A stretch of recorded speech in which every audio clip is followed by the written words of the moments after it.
Estamos em contato agora com o Rodrigo Prando, que é cientista político da Universidade Presbiteriana Mackenzie. Rodrigo Prando, boa tarde.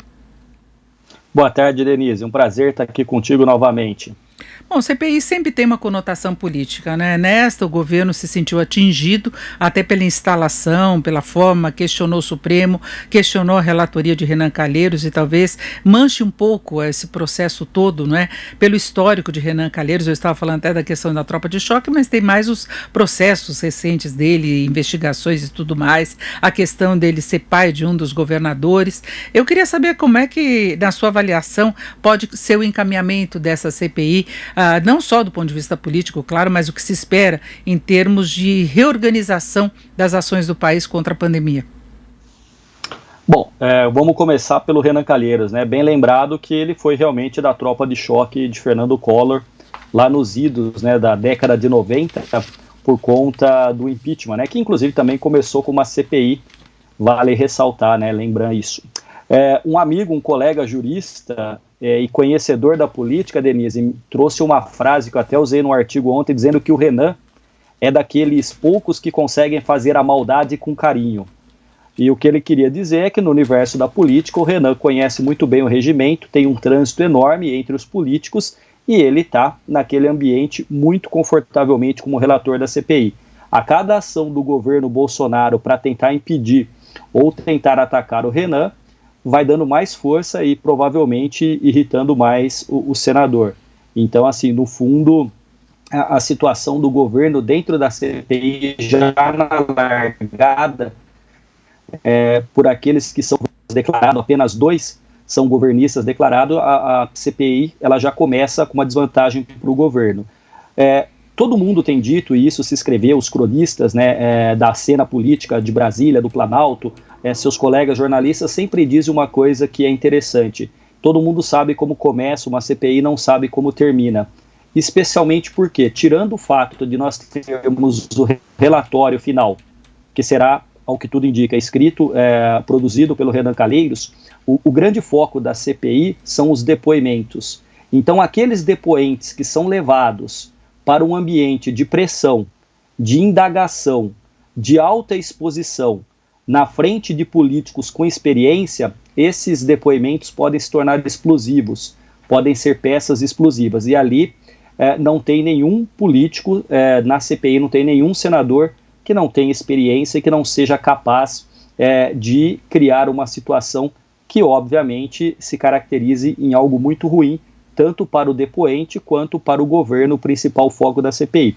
Agora, espera-se que a CPI haja dentro da legalidade, que a CPI haja dentro dos parâmetros constitucionais e, por conta disso, como você bem coloca no início da questão, é, sem dúvida, uma atuação política. A CPI ela é um instrumento da minoria que, dentro do legislativo, tem como função, também pela harmonia entre os poderes, estar sempre atenta ao poder executivo, né, fiscalizando e, quando no limite necessário, investigar ações ou omissões. Agora, além disso, o que é muito preocupante para o governo, para ministros que foram do governo Bolsonaro, não apenas a responsabilização política, mas também uma possível responsabilização no campo jurídico, o que aí traz complicações adicionais, Denise. Agora, nós tivemos em vários países investigações contra as ações do governo, que a pandemia é uma situação muito séria, em vários momentos ela sai do controle, houve omissões sem dúvida alguma, não se contava com a gravidade dessa situação toda, inclusive os ministros que estavam no início da pandemia serão cobrados também por causa disso, mas aí tem todo o envolvimento do governo, de disposição de aquisição de vacinas, de levar a sério recomendações da OMS, ainda que essas recomendações tenham sido alteradas ao longo do tempo, porque não se sabia exatamente como lidar com o coronavírus, até agora não se sabe 100% como controlar, mas tem muita coisa a ser investigada sem dúvida alguma. O Brasil viveu uma situação muito difícil, falta de insumos, atraso da vacinação, inclusive o cronograma não está sendo seguido, né? Denise, sem dúvida nenhuma, a pandemia é um evento excepcional que nos tira da normalidade, né? Em todas as sociedades existe um padrão de regularidade das relações sociais, das relações políticas, das relações econômicas e institucionais.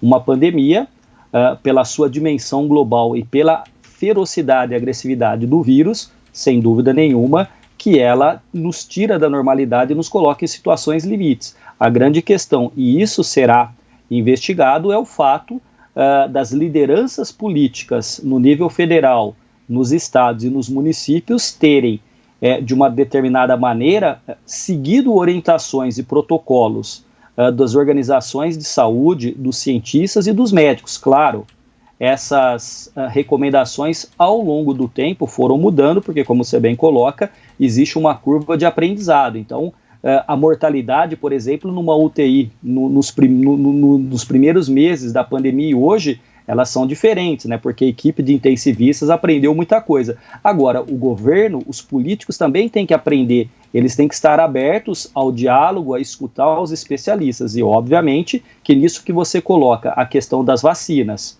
distanciamento social, recomendação de remédios que não tem no campo científico e médico a recomendação para o tratamento de determinada doença. E agora também, hoje foi objeto de algumas matérias nos jornais, os ataques que os membros da CPI estão sofrendo dentro do âmbito digital. Então, assim, senadores estão sendo atacados, ameaçados, e isso tudo que é uma ação de tentativa aí de atrapalhar a CPI pode piorar a situação, inclusive do governo, quando os membros da CPI estão pedindo compartilhamento para o Supremo Tribunal Federal da já conhecida investigação sobre as fake news. Então, assim, é uma situação delicada. Agora, a gente espera que toda a seriedade seja colocada nesse ambiente. O governo está numa situação política delicada, mas vale lembrar que, em grande parte, a despeito da questão do vírus, que é algo que chegou de fora e nos abalou enquanto sociedade e o mundo todo, algumas decisões foram tomadas de forma muito consciente no governo, e isso, como disse, será o objeto de investigação dos senhores senadores. Inclusive essa questão das fake news, do envolvimento aí da mobilização através das redes sociais para emitir informações erradas, levou inclusive à suspensão de publicações aí do próprio governo, né, de filhos do presidente, de integrantes aí do governo, e pode ter a contrapartida, né, porque foi solicitado aí pela CPI já toda a documentação dessas fake news, né, do que foi relacionado, do que foi publicado, e pode ter a contrapartida, que é repassar o que os senadores estão sendo alvo agora para as investigações exatamente de fake news em geral. Não, sem dúvida nenhuma. O que me surpreende, né, Denise, é que a gente vive uma sociedade hiperconectada, né, desde lá do sociólogo Manuel Castells, que tem um livro clássico chamado A Sociedade em Rede, uma trilogia, na verdade. A gente vive numa sociedade em rede. E, obviamente, que dentro dessa sociedade em rede, né, hiperconectada, 24 horas por dia, em todas as dimensões praticamente das relações, tem abundado, né, são abundantes as fake news, as teorias da conspiração, os diversos tipos de negacionismo e pós-verdade. Tudo isso, o que me impressiona é que uma parte considerável dos nossos governantes produziram um farto material que certamente foi coligido pelos membros da CPI, serão apresentados, porque esse material está publicado nas redes sociais, foram objetos de lives, foram entrevistas, foram declarações, foram gravados, né, enfim, até mesmo situações inusitadas como gravação de ministros do governo, um admitindo que tomou a vacina de forma sorrateira, o outro dizendo que o vírus foi criado na China e depois ter que vir a se explicar. Ou seja, tudo na nossa vida hoje está passível de se tornar publicável, né? Então vai para as redes sociais e aí não tem jeito. Então, de certa maneira, Denise, muitas vezes, nesses mais de 2 anos do governo Bolsonaro, o governo ele foi muito mais reativo, reagindo a situações, do que proativo, né? E muitas vezes, quando reagiu tardiamente e reagiu de maneira ruim, porque acabou piorando uma crise que muitas vezes foi gestada no próprio bojo do governo. Bom, e o Brasil teve um grande problema, né, para nós encerrarmos, que desde o começo o controle da pandemia, toda essa situação, vacinas, os procedimentos, teve uma politização, né? Nas várias esferas de governo, em determinado momento se chegou assim, você era a favor de isolamento, de lockdown, que a gente nunca teve efetivamente que se possa chamar de lockdown, era tido como de esquerda, né? E a direita seriam as medidas mais flexíveis, um controle de uma outra forma, tratamento preventivo, e não é isso, se trata de ciência, você pode discutir nos parâmetros da ciência, mas não como uma questão ideológica, né? Não se pode confundir, para não atrapalhar a formulação de políticas públicas, o que são valores, o que são ideologias e o que são questões científicas. Então, há que se ter o respeito à ciência, aos cientistas. Nenhum cientista passa 20, 25, 30 anos pesquisando, lendo, publicando para vir a público e trabalhar com fake news, com uma mentira. Os cientistas se equivocam, claro, é óbvio, mas se equivocam dentro de um processo e, na medida do possível, os outros cientistas, então a revisão pelos seus pares, apresentam protocolos ou cenários. Então, o fato de nós termos politizado uma pandemia, sem dúvida nenhuma, contribuiu para o desastre que nós temos, que são 400 mil mortos. Não dá para quantificar o quanto nós teríamos a mais ou menos de mortos se nós tivéssemos, na medida do possível, seguido protocolos internacionais que outros países seguiram, que outras cidades aqui no Brasil, no interior do estado de São Paulo, Araraquara seguiu e conseguiu melhorar os índices, né, enfim, que a cidade tinha de contaminação e de mortes. Então, Denise, colocar no mesmo barco, num mar bravio, num mar com ondas gigantescas, ideologia, valores, convicções, ciência e políticas públicas, traz uma mistura que tem sido absolutamente ruim para a sociedade brasileira, para os brasileiros no geral, que têm perdido seus amigos, seus entes queridos e que estão chorando uma ausência que será sentida por toda uma vida.